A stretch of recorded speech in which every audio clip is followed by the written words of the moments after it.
here she is to talk about a very exciting accreditation program. Thank you, Lisa. As you can see here, I'm presenting, an honor coming up here and talking with you all, but really Susan Frankel and Ted Sweetney and Elizabeth are integral parts of what I'll be talking about today.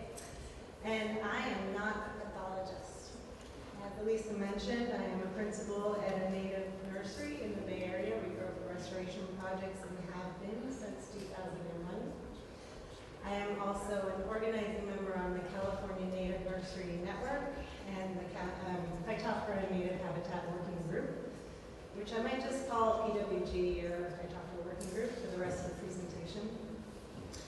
And I was invited to participate in this pilot phase of the Accreditation to Improve Restoration program, sort of with my hat of the nursery perspective on that.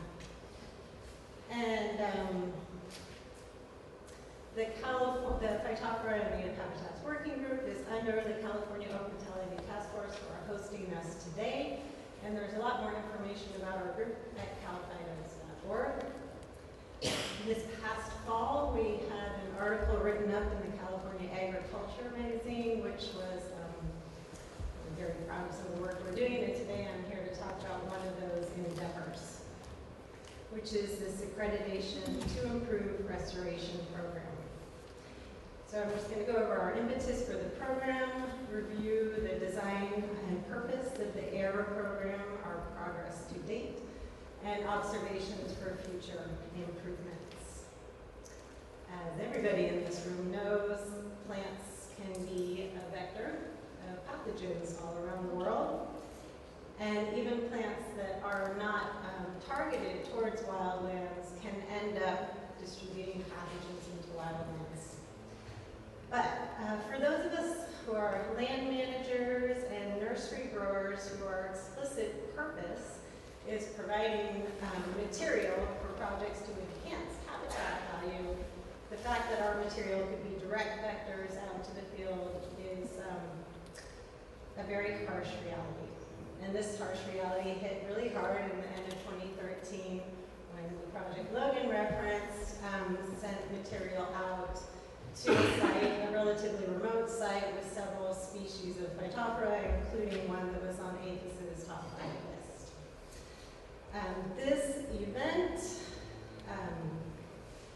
led to the California Native Nursery Network organizing a symposium in December of 2014, and it's sending out word and alarm to the general restoration community in the Bay Area. And two of the things that came out of that symposium were the formation of the Phytophthora Native Habitats Working Group, and in addition, sorry, I just went a little.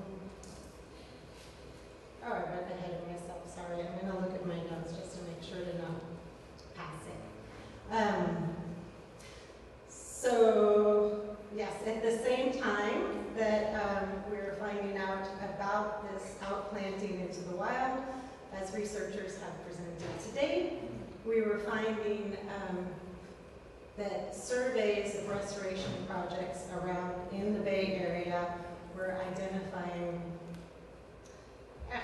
multiple species that had been introduced in projects.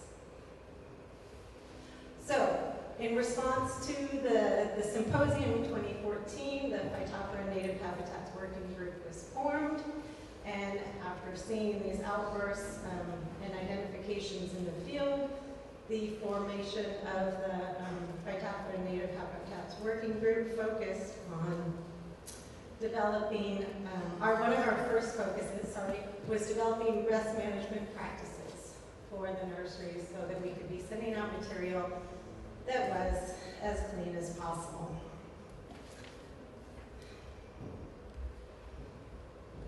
And that has led to, when we developed the BMPs, the call for an accreditation program. So the accreditation program has a dual-fold purpose. One is for land managers to be able to know that the material that they're getting has been grown with the best management practices, so they're getting the cleanest material possible. and then also to provide support for the nurseries who are trying to provide the best material possible for these projects and give them support and guidance on how to do that.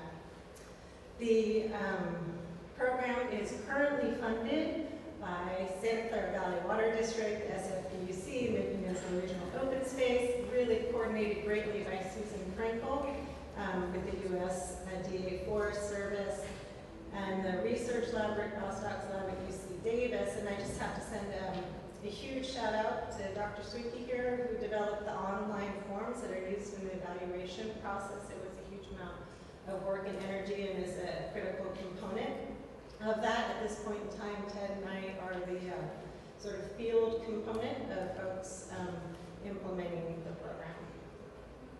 And we are currently focusing on restoration nurseries using the PWG BMPs.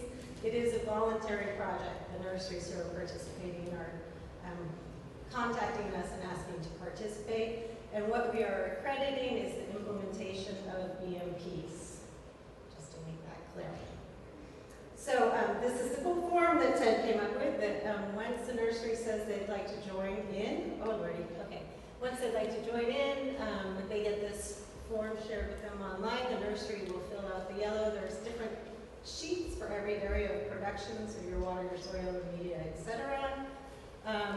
The review accrediting team can look at those forms online before we go to the site, and then when we go to the site, fill out any other areas that we need to see on the site. You get a ranking in each category. This G here, you'll get a ranking for the whole category of production, and then the whole overall nursery ranking. Testing is a part of it, both the BMPs and when we visit the site. Cheryl and Suzanne have to get a huge shout out because the CDFA has been deluged since the beginning of this with samples, and they've been really awesome about processing, and then also the funders who've helped subsidize the cost of doing all that testing. And once we have all of the testing back and the forms filled out, the team will provide the nursery with any suggestions if there's anything that looks like it could be improved to get closer to a full G rating. We can go. And those can be implemented immediately, so that it can get up to a G immediately after or close thereafter. And then the program would be reviewed every year. There's about 12 nurseries now. Locally, that might not look a big number, but there's it was about capacity for us, and it's most everybody who's growing in the Bay Area. So, yay, you guys, it's awesome. And 4 more from Southern California who have recently joined. One of the really fortuitous things is we intercepted some plant material that was an endangered species going out to a habitat of endangered species, so that has helped to guide some of the things we want to focus on, maybe implementing focus testing on rare species or remote habitats. Looking at testing methods more. We're having some fine-tuning of heat treatment. If you saw the nursery last night, we're working on keeping it temps that we want.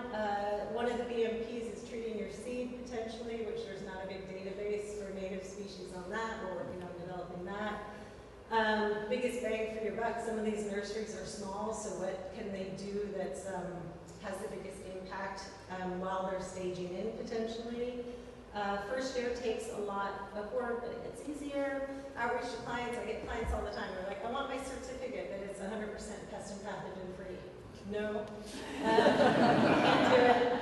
And then figuring out, we're in the pilot phase, we need to figure out where we go from here in terms of funding implementation. And I just want to take a real quick thanks to all of these wonderful funders and efforts, but also to all of you guys and to the native plant nursery people who have been totally jumping in